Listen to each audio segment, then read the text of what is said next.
નમસ્કાર, આપ જોઈ રહ્યા છો ગુજરાત ફર્સ્ટ. આપની સાથે હું નવીન દાફડા. સમાચારો પર નજર કરીએ તો આગામી 3 દિવસમાં ભારે વરસાદની આગાહી કરવામાં આવી છે.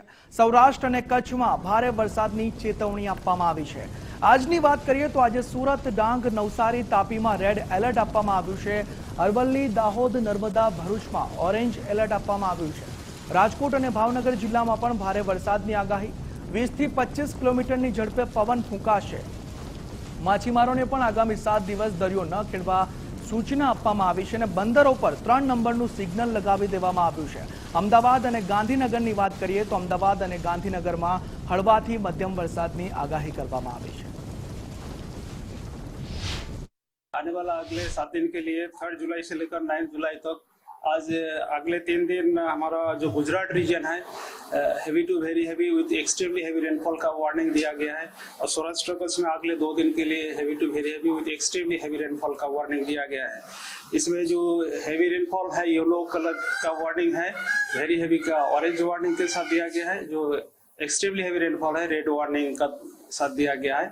ये इक्का दुक्का स्थानों में होगी और जो मतलब ज्यादातर स्थानों में हल्का से मध्यम बरसात का भी संभावना रहेगा अगले 3 दिन तक.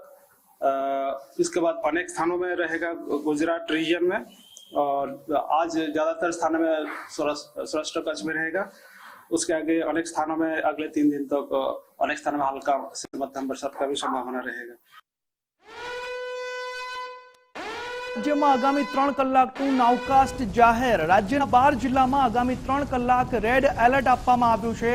ડાંગ, તાપી, સુરત, જુનાગઢ, ગીર સોમનાથમાં રેડ એલર્ટ આપવામાં આવ્યું છે. તો આ તરફ દીવ, નવસારી, વલસાડ, દાદરાનગર હવેલી અને ખેડામાં પણ વરસાદનું રેડ એલર્ટ આગામી 3 કલાક માટે આપવામાં આવ્યું છે. આણંદ જિલ્લાની વાત કરીએ તો આણંદ જિલ્લામાં પણ આગામી 3 કલાક વરસાદનું રેડ એલર્ટ. સુરેન્દ્રનગર, અમદાવાદ, ભરૂચ, દાહોદ અને વડોદરામાં ઓરેન્જ એલર્ટ આપવામાં આવ્યું છે. પંચમહાલ, છોટાઉદેપુર, નર્મદા, બોટાદ, ભાવનગરમાં ઓરેન્જ એલર્ટ. તો અરવલ્લી, ગાંધીનગર, મહીસાગર, મહેસાણામાં પણ ઓરેન્જ એલર્ટ આપવામાં આવ્યું છે. જામનગર, પાટણ, દ્વારકા, બનાસકાંઠા જિલ્લામાં યલો એલર્ટ જાહેર કરવામાં આવ્યું છે. આ નાવકાસ્ટ જે જાહેર કરવામાં આવ્યું છે આગામી 3 કલાકનું, તેમાં રાજ્યના 12 જિલ્લામાં રેડ એલર્ટ વરસાદનું આપવામાં આવ્યું છે. એટલે કે આગામી 3 કલાકનું આ નાવકાસ્ટ છે. 12 જિલ્લા એવા છે જ્યાં રેડ એલર્ટ, ખાસ કરીને દક્ષિણ ગુજરાતમાં રેડ એલર્ટ વરસાદનું આપવામાં આવ્યું છે.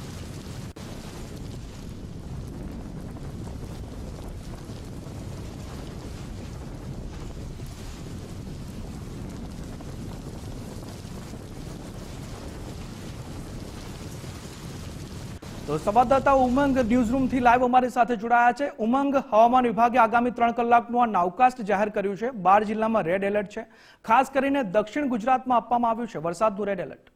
બિલકુલ 3 કલાક દક્ષિણ અને સૌરાષ્ટ્ર માટે રેડ એલર્ટ આપવામાં આવ્યું છે. નાવકાસ્ટ જે આવ્યું ને હવામાન વિભાગે પણ 3 કલાકની સાથે સાથે આવનારા 3 દિવસ પણ દક્ષિણ અને સૌરાષ્ટ્ર માટે ભારે વરસાદ છે.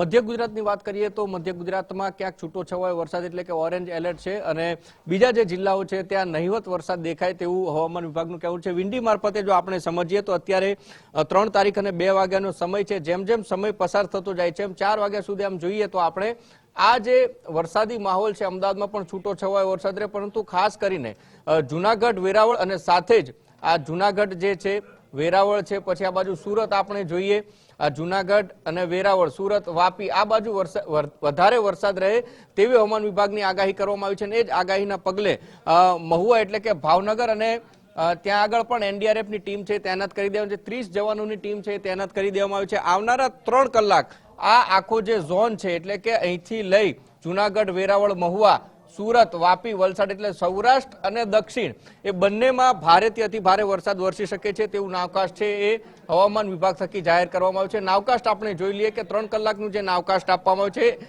હમણાં જે આપણે વાત કરી કે આ જુનાગઢ અને વેરાવળ જે વિસ્તાર છે આ બંને જિલ્લાઓ છે કે જ્યાં આગળ વધારે વરસાદ રહ્યો છે અને આખો દક્ષિણનો પટ્ટો જે છે સુરતથી લઈ વાપી, વલસાડમાં ભારેથી અતિ ભારે વરસાદ વરસી શકે છે. અને મધ્ય ગુજરાતમાં વાત કરીએ તો ખેડા અને આણંદ જે 2 જિલ્લાઓ છે ત્યાં આગળ ભારે વરસાદ રહે તેવું હવામાન વિભાગનું કહેવું છે. એટલે આ 3 કલાકનું જે નાવકાસ્ટ છે ગુજરાતમાં ભારેથી અતિ ભારે વરસાદ લગભગ 12 જેટલા જે જિલ્લાઓ છે ત્યાં ભારે વરસાદ રહ્યું છે. બીજું આ અમદાવાદની જો વાત કરીએ તો અમદાવાદમાં ઓરેન્જ એલર્ટ આપવામાં આવ્યું છે, એટલે અમદાવાદમાં પણ સાંજ સુધીમાં સારો એવો વરસાદ વરસે તેવી હવામાન વિભાગે છે આગાહી કરી છે. અને બીજી તરફ જોઈએ તો અહીંયા કોઈ વોર્નિંગ નથી, એટલે કે કચ્છ જિલ્લામાં કોઈ પણ પ્રકારની વોર્નિંગ છે આપવામાં નથી. કચ્છ જિલ્લામાં વરસાદ નહિવત જોવા મળી રહ્યો છે, પરંતુ આખા ગુજરાતમાં ઓરેન્જ એલર્ટ, એટલે કે આખા ગુજરાતની અંદર સારો એવો વરસાદ આવનારા દિવસોમાં વરસે તેવું સ્પષ્ટપણે દેખાઈ રહ્યું છે. અને નાવકાસ્ટના આધારે પણ 3 કલાક ભારેથી અતિ ભારે વરસાદ છે. એ પછી વિંડીની અંદર આપણે જોઈએ તો સમય પસાર થતો જાય એમ આખા જ ગુજરાતની અંદર સારો એવો વરસાદ દેખાઈ રહ્યો છે. 3 તારીખ પછી પણ 4 તારીખમાં પણ મધ્ય ગુજરાતમાં અને દક્ષિણ ગુજરાતમાં અને વાપીમાં પણ સારો એવો વરસાદ દેખાઈ રહ્યો છે. એટલે કે 3 દિવસની જે આગાહી કરવામાં આવી છે હવામાન વિભાગ થકી, જેમાં 12 જિલ્લાઓને રેડ એલર્ટ ઉપર મૂકવામાં આવ્યા છે. ભારેથી અતિ ભારે વરસાદ વરસી શકે છે. પવનની તીવ્રતા પણ 50 થી વધીને 60 કિલોમીટર સુધી પ્રતિ કલાકે પવન ફૂંકાય તેવી પણ હવામાન વિભાગે આગાહી કરી છે. અને 3 નંબરનું જે સિગ્નલ છે દરિયાકાંઠે એ લગાવવામાં આવ્યું છે. જે મછવારાઓ છે તેમને પણ દરિયો ન ખેડવા માટે સૂચના છે એ આપી દેવામાં આવી છે. જી ઉમંગ, સમગ્ર માહિતી બદલ આભાર આપનો.